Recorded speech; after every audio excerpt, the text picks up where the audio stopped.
രാവിൽ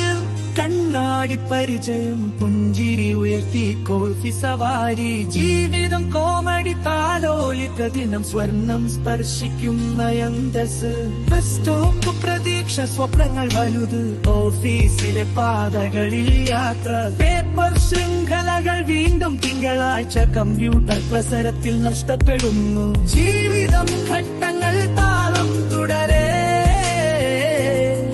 ദിവസങ്ങളിലൂടെയുള്ള യാത്ര ചിരി മുഴുവൻ ഇനി ഞാൻ ഇന്നലെ സ്വന്തം വാക്കുകൾ സ്വയം എഴുതുന്നു പക്ഷികൾ പറക്കുന്നു നഗരം ഉണരുന്നു അർദ്ധരാത്രി പാതകൾ വികസിക്കുന്നു ഡെജയുടെ ശബ്ദമാഗ്നേയ സ്പന്ദനം സമാധാനത്തിന്റെ നുറുങ്ങുകൾ ആശ്വാസം കുടുംബത്തിന്റെ ചുറ്റും പിരിഞ്ഞു മുത്തശ്ശിയുടെ കഥകൾ ജീവന്റെ പാഠങ്ങൾ സ്വകാര്യ ആകാശത്ത് നക്ഷത്രങ്ങൾ സ്മരണകളുടെ ഡിസൈൻ ജീവിതം രണ്ട് ഘട്ടങ്ങൾ താളമില്ലാതെ പോയിട്ടില്ല ജീവിതത്തിലേക്ക് ദ്രുതഗതിയിൽ സ്വന്തം കഥ എഴുതുന്നു